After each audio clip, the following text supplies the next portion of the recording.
He doesn't look super impressed.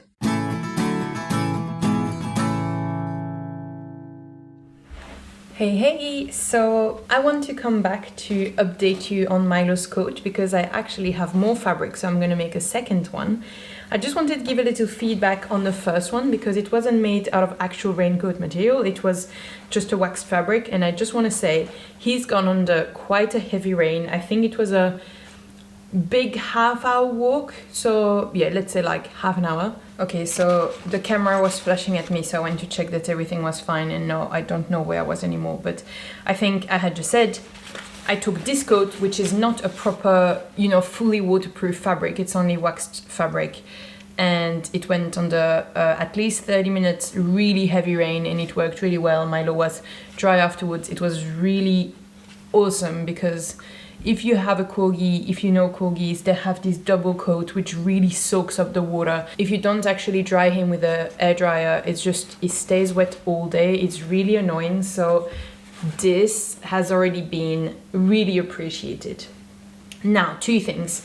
One thing I'm gonna do at some point is add an opening here, so I'm just gonna cut through and add some bias binding around so that we can walk him with the harness, because at the moment there's no opening, so we need to walk him with the collar, but he tends to brace and not want to come where we want him to go, so it's really annoying. Like, it's not even that he pulls, he's not a dog that pulls, he's a dog that braces, he doesn't want to follow you, so just for that, I think having the possibilities of wearing the harness is going to be nicer, so I'm going to have an extra opening here, and I'll make it directly into the next one as well.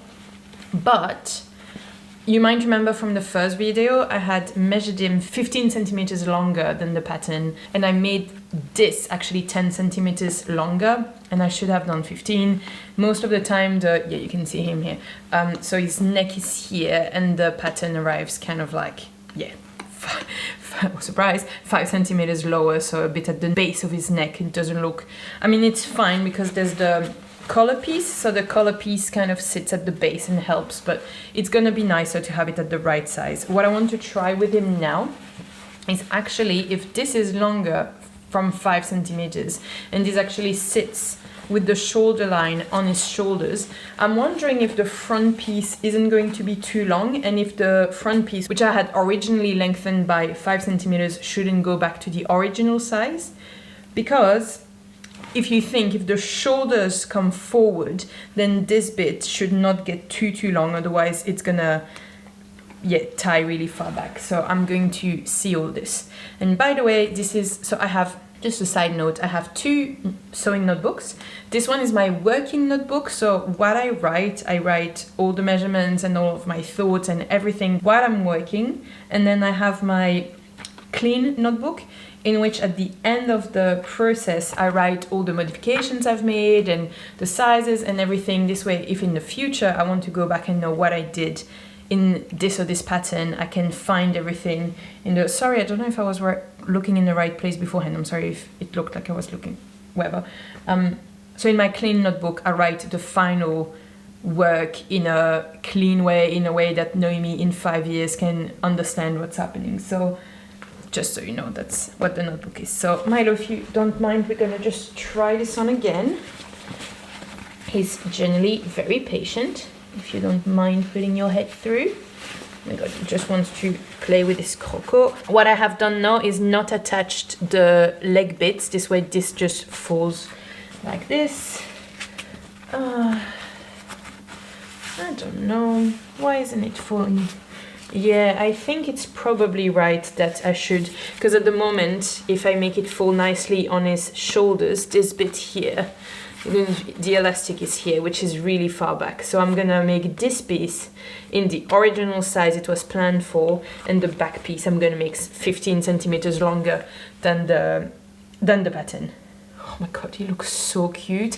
Every time I put this on him, it's so incredibly cute. I love it. I love it, Milo. You're so cute. You're very cute. Yeah, isn't he cute? Yeah, aren't you cute? Okay, good boy. Awesome. It's Friday night, which means it's sew time. Finally, the weekend has arrived, so I can start sewing. I really didn't have time during the week. I am making a second coat for Milo. A friend who works at the fabric store I usually go to had a little bit leftover waxed fabric in her stash, and when she saw the first coat I made for Milo, she really kindly gave me this, which is a leftover she had of waxed fabric. Now, to make Milo's first coat, I had 60 centimeters of fabric. This is 35 centimeters of height, so I'm really going to have to squeeze this in. It's not a problem. I really like, getting thinking and seeing how I can make it work. I also think that because it's waxed fabric, if I really, really need to, I might be able to cut a piece on the bias, for example, maybe the collar piece, if I need to squeeze it somewhere. So I definitely will have to have a seam line across the back because this is not wide enough to put the whole coat. But yeah, I'm very excited to see how I'm gonna puzzle this and if I can put the whole coat on this piece, which is almost half the size of my original piece. So I'm really going to have to make it, think a little bit. She also gave me a little bit of viscose that matches, that's exactly the same pattern as this. And I'm thinking if it really gets difficult, what I might do is I have a tiny bit leftover of the dino fabric, and maybe I use the dino and I put over it the matching one of this, but then it would get, it would soak up water even though underneath the dino would be a bit waterproof. So not ideal. I'm really gonna try to cut everything on this piece, but it's gonna be a tight fit. Let's see if I can puzzle that out. So I told you 1 second ago, no, it'll be fine. I'm gonna squeeze this through. But if you think this is the pattern piece folded in two plus 1 centimeter seam allowance so that I can piece it together. But this needs to be lengthened by 15 centimeters, which brings me almost here. So really, I'm gonna have this. I'm gonna do my best. I can do this. I'm gonna do this, but it's definitely gonna be an interesting one, I can tell you. Okay, so you can see the massive hole where the back has been cut. Now this is the front. I'm going to cut this in the fabric I have, and then I'm gonna see how I'm gonna maybe I can squeeze. Maybe there. I'm basically going to cut this, all that's there on the piece of fabric, and then I'm gonna see where I fit that last little bit. I can do this. We're almost there. Then there's still there's still the straps and there's still the collar piece. Maybe the collar piece is not going to be waterproof because right now we are doing our best. But yeah, I'm gonna not waste 1 centimeter of this fabric. At this point, I'm trying to decide if I'm going to. So I need to cut 1 centimeter past those two marks. And I'm wondering, so I was looking at trying to place it like this, but as you can see, I really have just, maybe it would work. Oh my God, maybe it's just gonna work. I was looking like maybe putting it like this, but I'm really gonna try if I can squeeze it here. That would be perfect. Oh my God, okay, let me come back. I'm gonna try to place it there. Gosh, every time I'm looking for my phone, but I use my phone as my paperweight. So every time I'm like, where is it? I'm like, oh, it's on my pattern. So I just put my scissors as my paperweight for now. So, okay, I have turned it so I can cut around.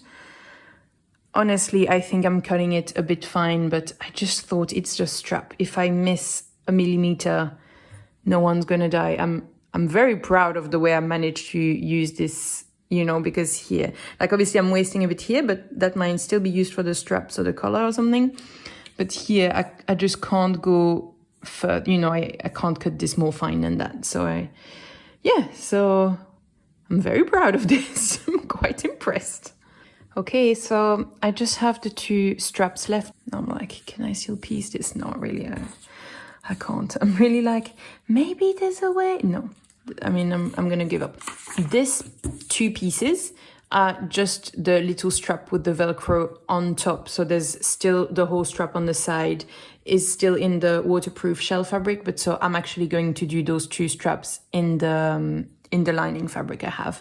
It's going to be much, much easier. And anyway, it is sitting on the waterproof fabric, so it's not going to make Milo wet. It means that the straps are going to get a bit wet if it gets heavily rained on, but I think I'm already proud of what I've done because the collar has been pieced from 1, 2, 3, 4 pieces. So I think that's enough piecing for now. Well, some of us work.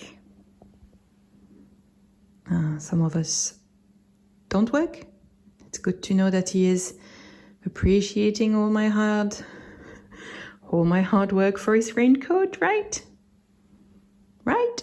So the actual, it's a bit low.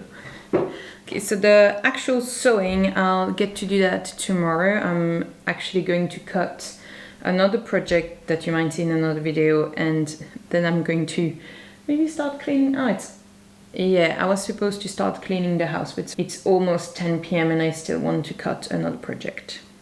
Oopsie. Okay.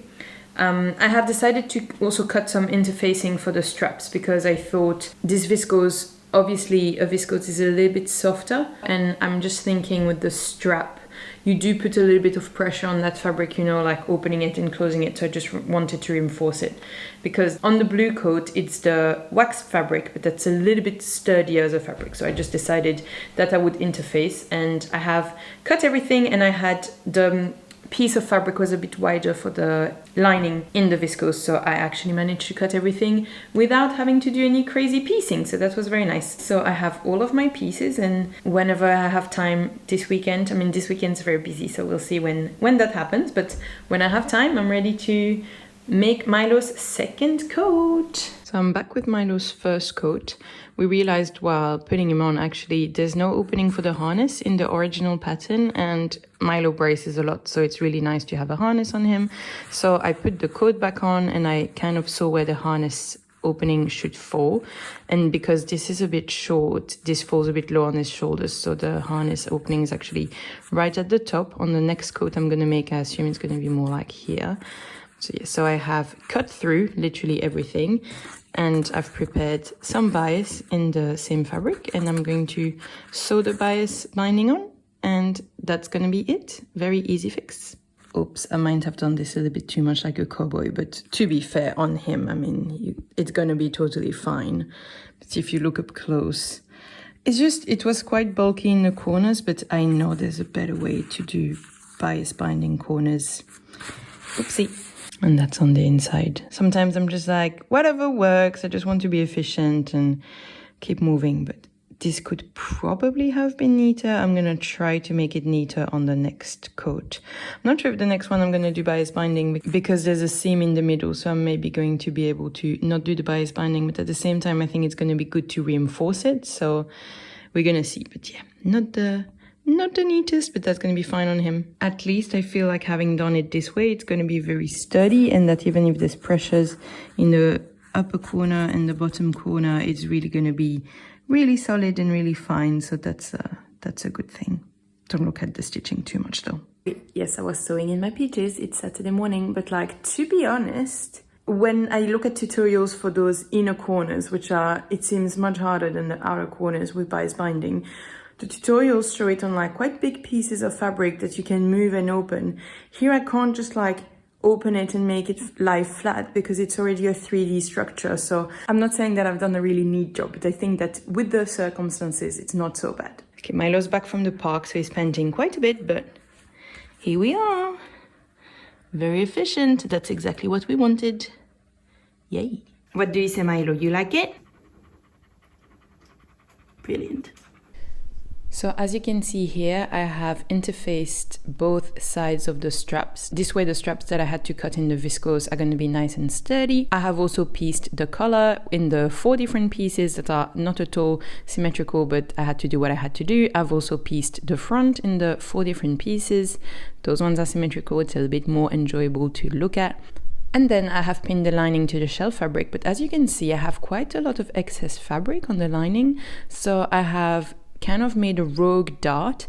I've just like pulled the fabric as far as it could go, and I pinned the dart in the middle, and I'm just gonna sew that up before sewing the lining and the main fabric together. This way I don't have a lining that's really floppy in the middle.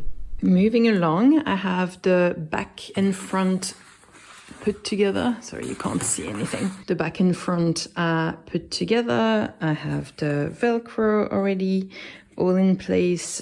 I also pieced my Velcro, waste nothing.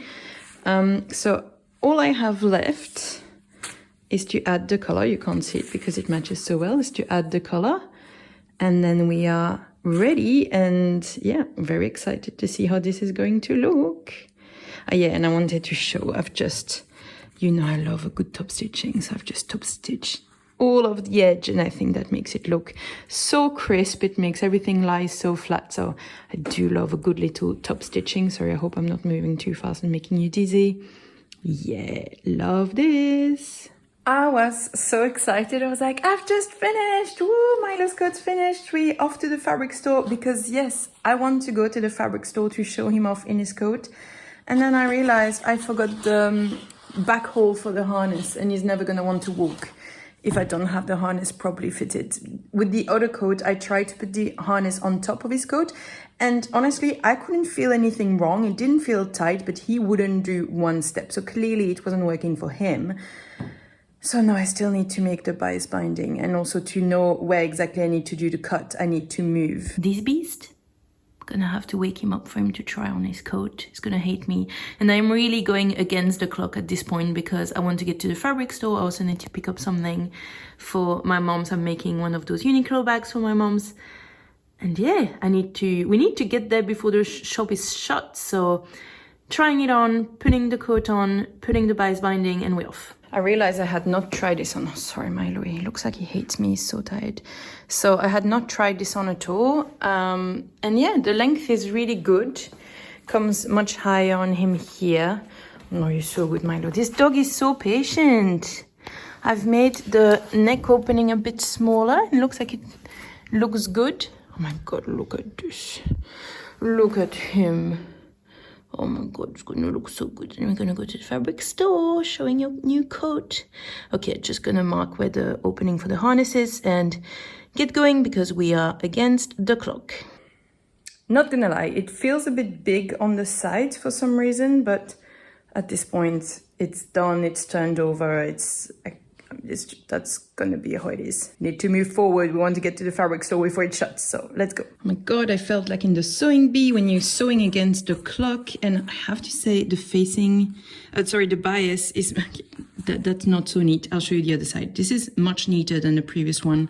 It's because I only had some of the viscose left, so rayon left for the bias, and so obviously it molds a little bit better to what you're doing than the shell fabric, which was a bit of a pain on the Dino version. So here we are, ready to roll. Going to have a very quick snack, need to not die on the way, and then I'm putting this on Milo and we're going to the fabric store to buy a tiny bit of fabric, and then also just to show him off and show how cute he is. Originally, I was like, oh, it's a little bit weird to put a raincoat on Milo when it's not going to rain, but the weather looks terrible, so it might rain, and then it's not just for show, but it's also for useful purposes. So yeah, I'm just a good dog mom. I think you can see how dark it's getting because really it's getting worse and worse. But so actually, if I were to do this again, I think now the front piece, it's the right size. Perfect front piece, but the back is a bit long.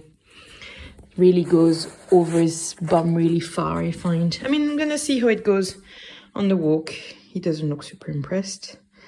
But yeah, here we go. Off to the fabric store. Sorry, I use my dog voice. Sorry, you guys have to hear it, but okay, we're gonna take a nap and then go to the fabric store. And we're off to the fabric store, little fabric store montage starting. As you can see, Milo is really walking well with this coat. With the other coat, when I tried to put the harness on top of the coat, he just wouldn't walk. So clearly he wasn't enjoying it. Here is totally fine. Please look at those rainbow fabrics. How delightful, such a pleasure on the eye. He was really good in the store. He stayed with the shop assistant while I was browsing around. So he was chilling near her and having a great time. He didn't want to leave. And then we came home, and I just want to say thank you for watching this video till the end. It's really nice to share this moment with you. I hope you enjoyed it. I just want to remind you that you can make anything that includes clothing for your pets. And I'll see you next time. Bye.